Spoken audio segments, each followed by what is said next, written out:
Yeah, mama kwa ba de ba on the Go TV so. And kwesi so nyame de yenkwa ache ye ba ba dwendwene ye busua ho. Ye nyina ye ba ba besua de. Ene ye Father's Day.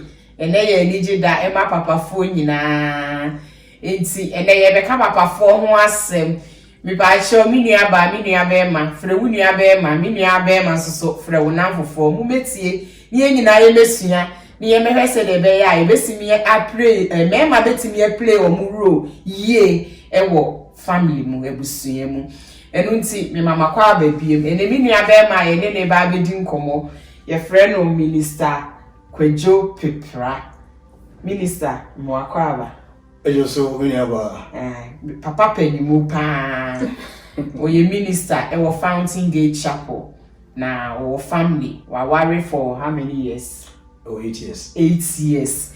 Ene ne yere ne mankwala miensa. He's a wonderful father. Intende oba ni ene nyina ya ba besua. Ye besua o. Ye nyina ya ba besua. Sedie emema besia ya o ma sedie yie. Ene wo mu penny ye ewu fie. Ye mama kwa baby. Ansa na ye be shase ye be say ye ma ye papa nom happy Father's Day. Ye papa.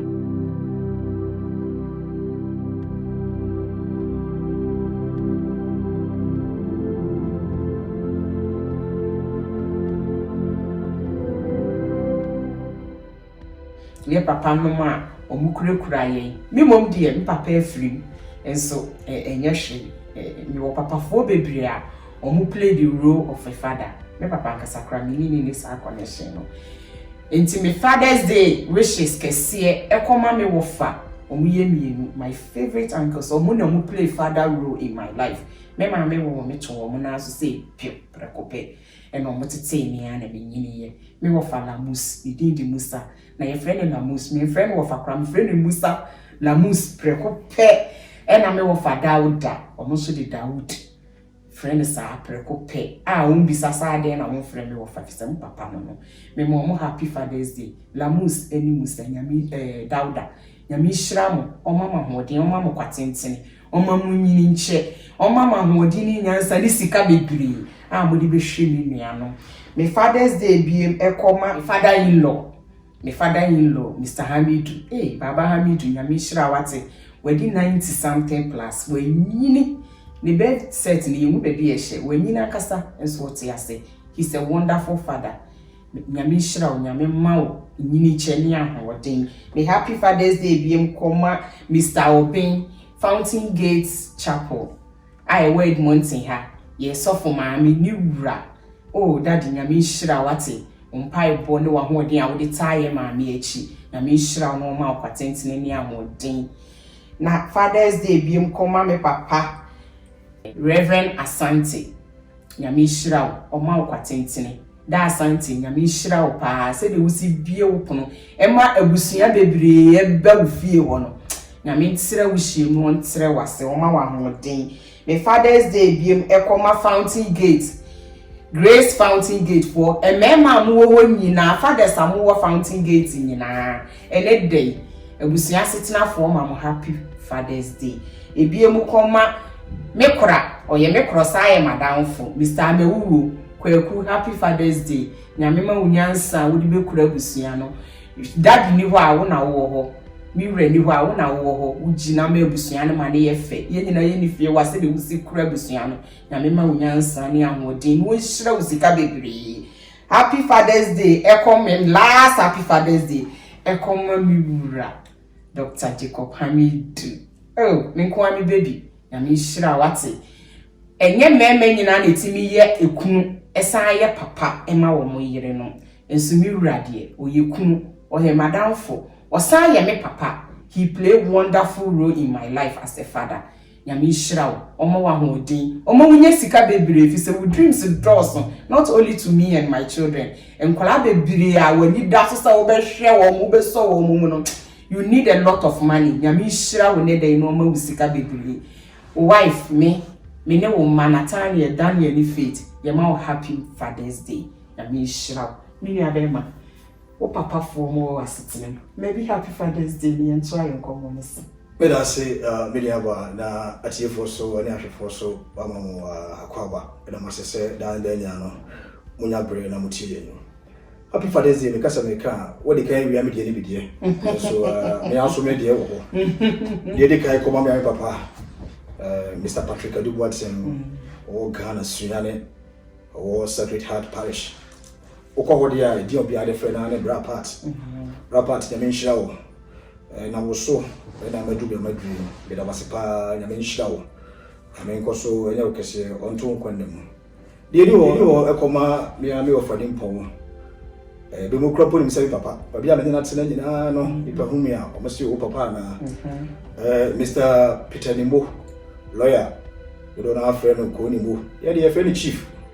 Chief, Yamin Shao, the wire a dorsal, Benjamin Kennedy, a wall, so.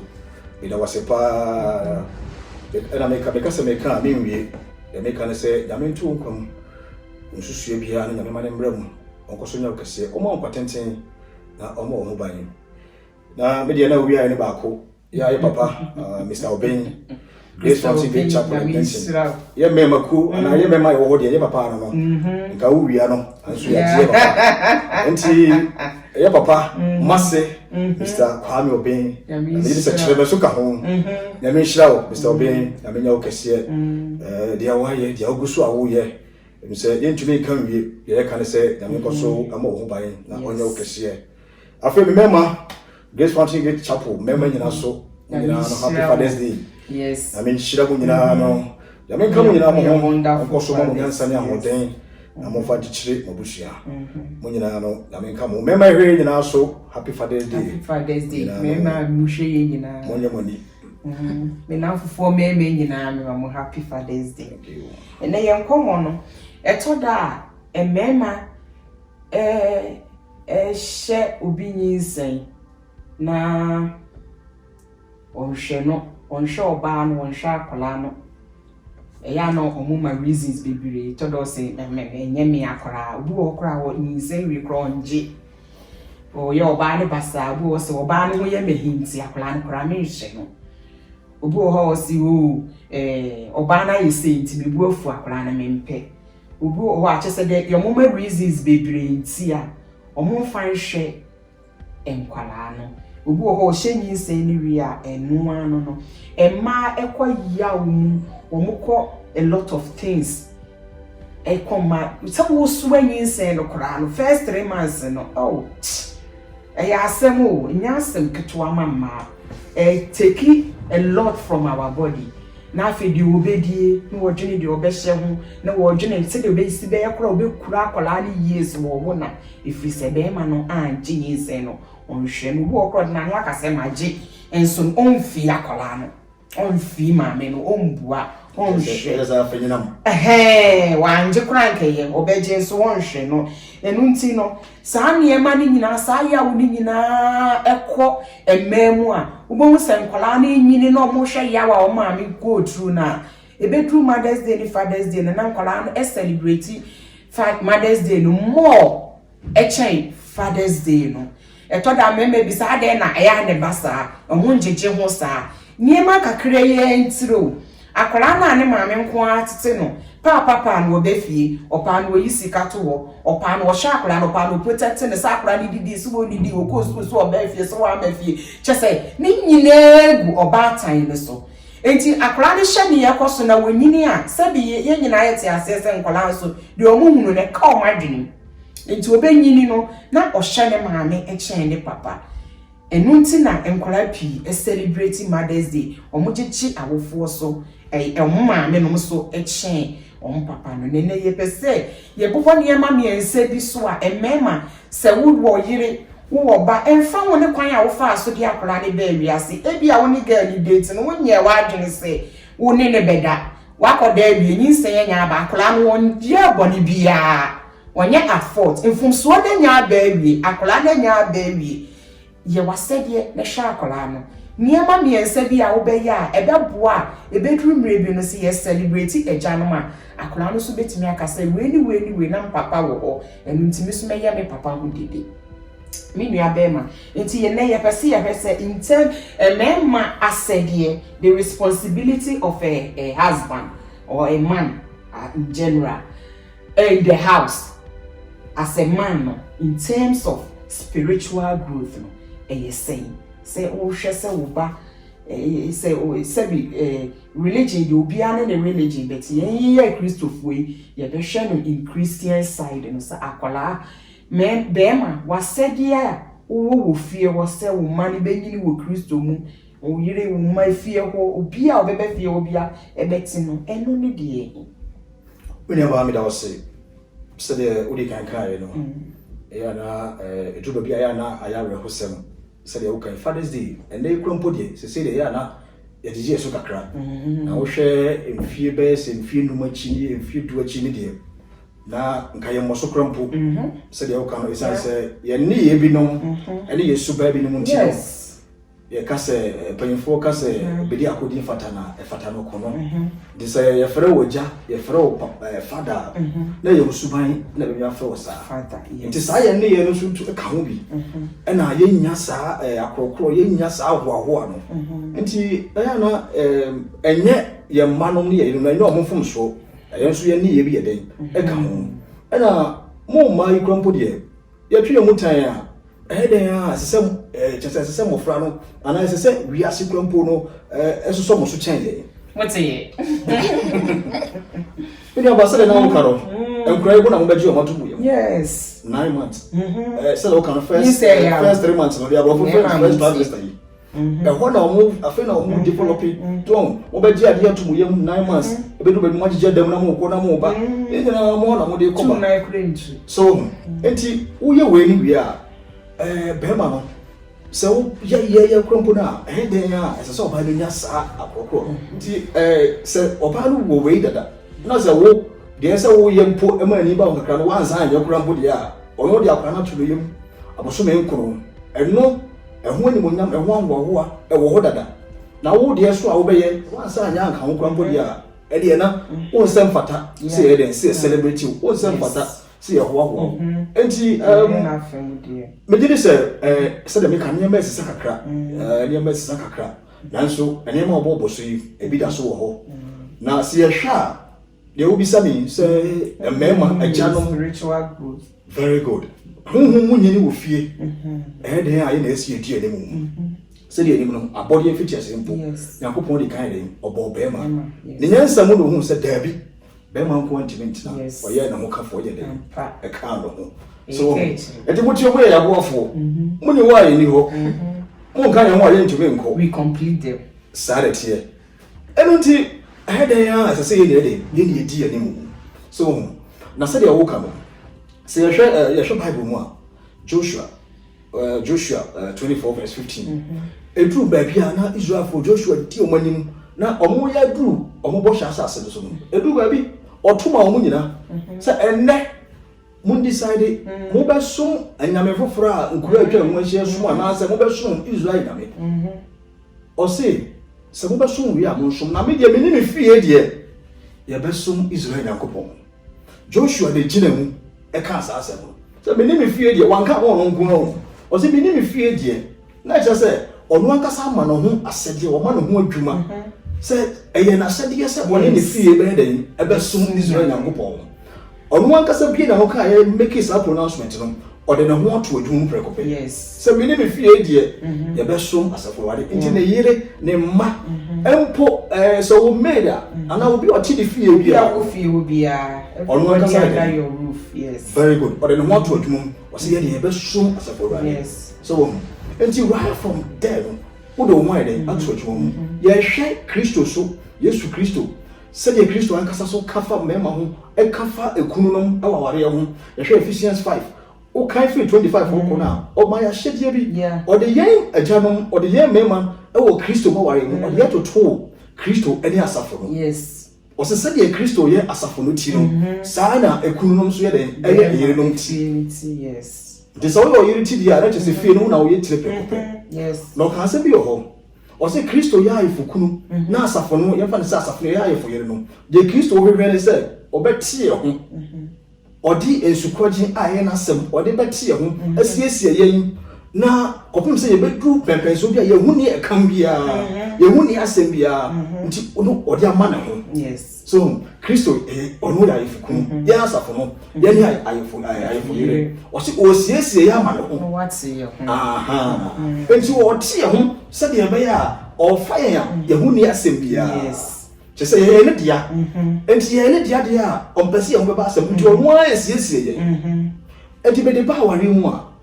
okunu na chese be ma na wo se wo siesie fie no very good wo yire no wo ma na wo hu ma asem very good enti ya me ma moti wankasa so o ya ma ho o se Kristo wo ye den o ye e de ama ne ho yes say asafo no ye na ye fo yire yes enti sa wo ye aja wo ye kunu wo fie na se o boa wo yire e wo honhom mu nyini mu a e ye wasade na wo san so de aya ama wo ho yeah se o boa e ma wo yire develop the Christian life o boa e ma wo yire very good yes nipa ne ye oboafo o ye oboafo de a I just say wo fo bi wa twum so wo training na e for your own good o build the capacity no ono adwuma na wo mu na o ye e na o de so wo adwuma kro mpo de obi tibete adwuma na Kristo aware de o yire no onko ba bia enti ni ya ya odia very good mini aba enti ya hyetie na esanso ya mfaso de ma ye so wo bedi nanim wo beboa no o se Kristo de na sem a ye nsukoje na de o de tie ho enti wo agya no wo okunu no eyo wasede se wo so bedo asuko de asem na wo so wo de asiesie waye foyere no wo de asiesie no se de be ya wo nso obeye perfect ide ama wo nti eyo wo da wo siesie ama wo de be di kankan no o yire de mpaibo a oba ma man ono obo ama very good o yire ni mawurade asem a o de bo no ho ban o de bo no ho ban ma man o de bo ho ban oni wo ma very good akola yin pokura de ye be mai emai na ja dudu ya mo ni nkola wo yeah nti wo pagya wo yire a o de pagya nkola no yes afi abusua na be ye Kristo abusua mo ko a mo nyina na mo ba ko da mo tu na yehwe eba security any protection bema wasede ne sen se wo bo abusua ho ban security and protection wo protect wo abusua me bi wo ho a me na me di kan ne be me mo nya ni nipa ne wo a enye se waware nipa no kra ne ti fie keke se woni wo bia wo po a na wonya nware na akola no enye wo responsibility e wo se wutimi protecting akola no na wo protecting maame ne nso bibi ni nti na munya nware eno nkyira sa omu mienu ye condemn in life e wo se wo protect wo mo wo bo wo mo ban mema asede wo sa aspect no so any say ya ma be da say so de wo kan ni say wo ye busuanity wo ye the head of the family e wo asede so ye dey wo bo abusua no ho ban wo bo wo yere wo bo ma ho ban ye Christopher yi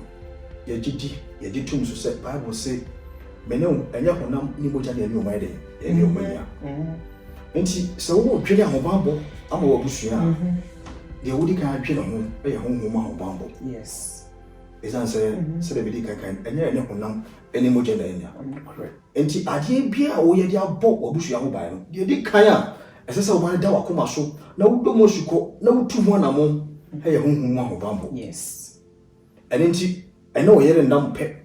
The hours are where they better than for being that. The hours are mad better than any so that's so Christo, I'm now in the sphere for no I can't crab a man who no call get so many true more. Oja obo na no bomb pie no oba na o madam so no na yes and a leadership yeah papa no mamu na why so ni nyina maye and leadership oba no mada na so no de onyere no correct enti se wo hwe so bebo obusua ho ban na wo gitum se hunhumu ese wo bo ho ban a se le mekan no ese wo na wo ye de wo story gina yes wo na Kristo di wa gina wo se Kristo di asafo no ti sana okunu so ye de eye wo ye ti yes enti se wo ye tire di a hwe so mi nyama so wo so bia bia na adwuma adwuma e fo no po adwuma na wo ko wo be ko na di wo bia adwuma na ye di ono akasa wo ho mini anu me ma mote do you watch that one say me media wo de say moko mo ai mo wiye mo de moko me ya media na wo say me extra very good what was your media yeah extra You put in extra effort. Yes. We know how dia. Enti wo na sesa wo ye den. Wo do shikobo mo ba. Awon tete no. You say tete no ma obi akoware a. You say we pay 10 gram wo na ya me ho ba. Abome ho ba. So now say obi di tuo ba. Say obato tuo do de ba dey. Ebebo obi a. Ka won no tete no gram tuo na ba obi anti ni na ni. So na yemfa provision enka ho. Wo bo nkola no ho ban ne. Se wasedie se wo provide ama wo ma ena wo behwe efie bebre mu minua be ma na oba no na adesuwa di nyina so no se de wusika ye no ye beboa mo ye beboa mo enso wo behwe no na ono mo ma o beboa no ete se de obi ta he so am so ga abo so mi a me so awo no we ga abo me so e ma no yakopon anwini ye kon se ye mfa nso a enye ye ne ye ba de so a this one nye dia dia na mu die eye be ma no na wo so na wuntimi pejanti na nyame aye obi a wo ba be so mu apege se wutire so ama enso gbaje ni nyina obubere wa na oba no na abenye tire afi de oba no e sori kudisi be ma ko se e wutimi e bo akakra nti na wumu kunu min kasa mu nko disrespect mu kunu no nyesa na me kan wa busunya setena ha dem pesa me chele se the moment I will be your responsibility in egu oba ne so no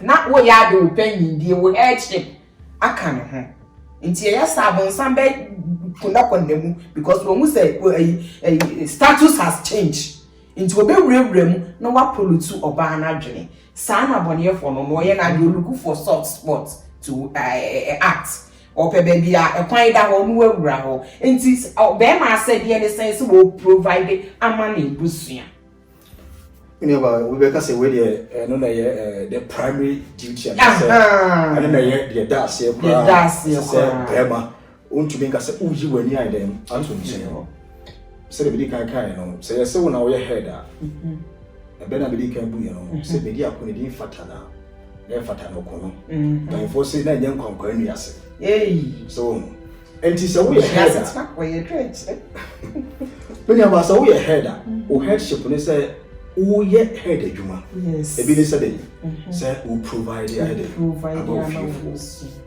so the bible work the bible catch it so obi antimi am provide am money fee o say when timi anya sa ni papa no de wonyi ni empo e so on fast way yes because you see Christo the very moment that Christo edi yen kunu no wode toto no ho no na be ya so die kese abaye because me know ti we bibi hia ya hwan wode yeko ye bom pa ye kire no yes nti sa position na wode ye gina no de a huge responsibility on the other wode ya tue so eno nti na untimi nyi wani eno nti na untimi ka said said ya wo kan no obuafo no afei jamekwa na wo sa me ho eni se ba musa yes enti o be ma na ye wasede ye no ma ye wa kwantu mu eto na bi a obaye obi si we na mako hun school we na ye me feel so wo ye pema o da gusua no eduru ba bi a enya o feel da se mo ba bi a esesa wo disika ba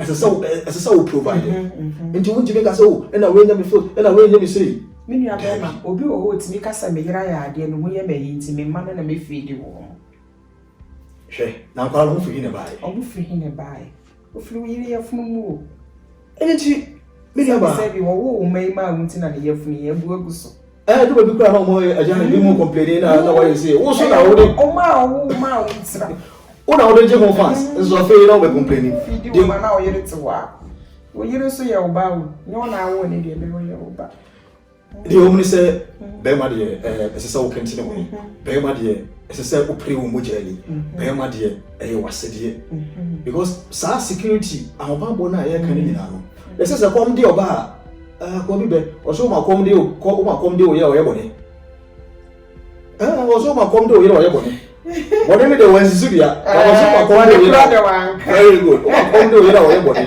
na nya duane nko mpo o ye be siesie no ho o yi enti wan timi am provide ya se de wo ka no na wo ma kwan ama o yire no wire o de ne ko nso hwemu so Christo acheche wase oba anye dey omre no wase mo okunu so na so odo na wase dɔwere no odo no ka ho sɛ o provide ama no di wa tira na wo de na yes e ba na wo de ka yɛ ne kom o ma ne na de sɛ da kan no akɔntro mo titro ya wo akɔntro mi edu ba bi ene obahwe yɛse ebia industry way ekofom omo nya adwuma de o esi industry way eduru ha and now one can say me field dey but you obenya adwuma o sika go field yes bowra ho na fasika bra wo ho na wo twen say wo field dey bi na say obenya adwuma wo ha en fa unsa hu ka say e na me ha na me field wo ye bema enkora ni yire dey eda wo so so wo yire bua wa asada enka wo yire na a giant bunny so very good obua we obua for onye the head.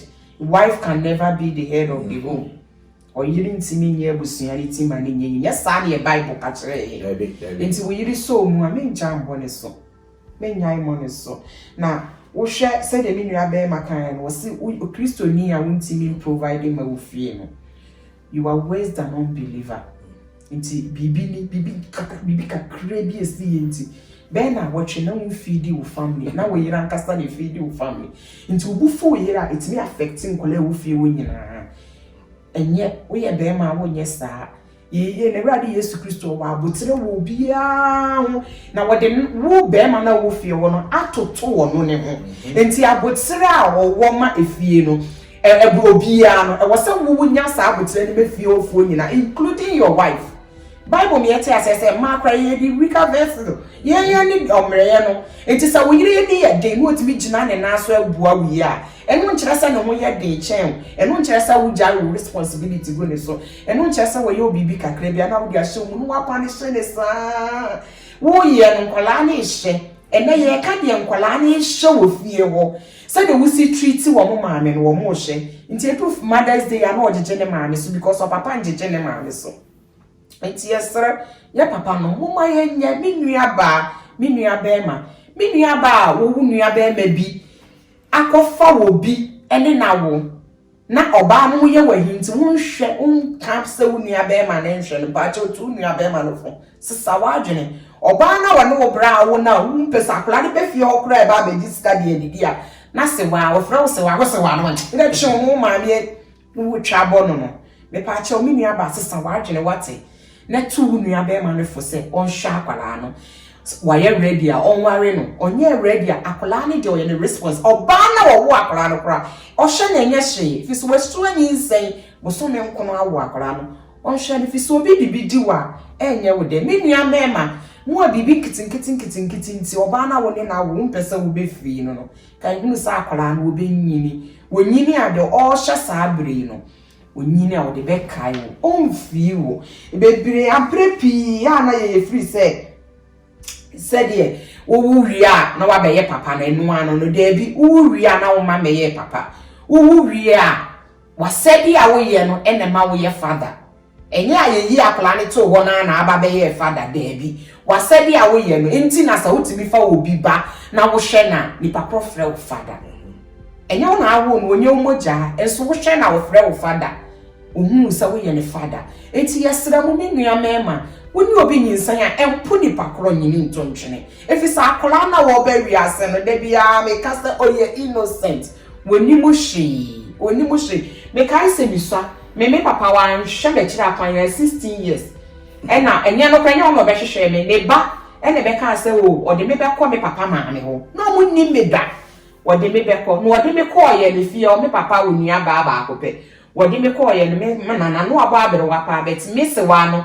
na odnu aduane ton na me nua be ma ne de me kɔ se ye nkɔkye me kɔ me chia me sister sa ata no ye sister why you busy yet ton aduane wan hwe mani mo nya me ho adaje miss many the whole day wo mami ye mfi ne ena ejade sign me de mare ho me cry me ba fie me si nua be ma se ne e wo be ba be hwehwe ba bia me wa I don't know wonni ba bia me temate se wo free mu kra enti niema bia e maybe so contribute no wonnua be ma koyem fom so ba fie a hye no to ne fo kachira le sa akwala no ye innocent onko hwehwe ne fa ne mre fie ye nua me ma se ye ka mpamuche ntie mpanyifo bi tufu so enye hwehwe akwala ne maame na enye hwe ye wafa mu die ne hwe wo mo da chia semti That ya senti open you force that ya senti ni edo dru kodu mu ayi jare. That ya senti na akra na ba be celebrate won so. Enye wuchi wo akra na to wo no. Na o ma me na bra hye na 10 years, 20 years, 15 years. No akwa ka say ye oba na fe na say ye me ba no mo akra na ye me ba no. Etesi da yes remo me make it changes kakra. Na ese Sunday do Father's Day yetimi as celebrate. And responsibility towards every child. And ebema waye a good father. Inti mo me hwe nkwala ne ye. Hwe wo mo ye papa no ye sra mo akora na wo ye na ye oso wo ko hwe no. Dwaachwa pancho ne fa me papa wo dwaachwa da ko se me na wu ye. Me na wo so wa me pacha wa me fa wo man da. Me be ware wo me dwaachwa ko dwaachwa ko se me na be gina jimi ti fa. O so wo dwaachwa. We yes I won yeshu won wa lusu because akola no onyini na wo so wo ba abere akokora wo ba akokora woni ahoden a wo de be hwe wo hia akola no waye pomama na nkola na wan hwe wo wan na fa ne de emra no omra me hwe wan na me celebrate nobody enti yesra mo mama ni na wo ye Kristo ni kra na wo ye mfumso mistake e batani pa ho e na wo ko che wo bi nyinsen ye nka ne kese ye mfumso the buy I'm not encouraging it but enya sie wie Tiasi energy akola ne hwe no maame hu ntimi nware no kura deal with her good ye so be ja ne kwan so be sum no wo be mani dweti wo be ye bibi nice ama no for the first say oso akola no for 9 months treating it nice that way no on transfer bitterness emu akola ne so e ma akola ne transfer emu wo papa ne so yesere mu ye nua no mema munye sa amaye na enkola no ebedru baby na afi ye kopache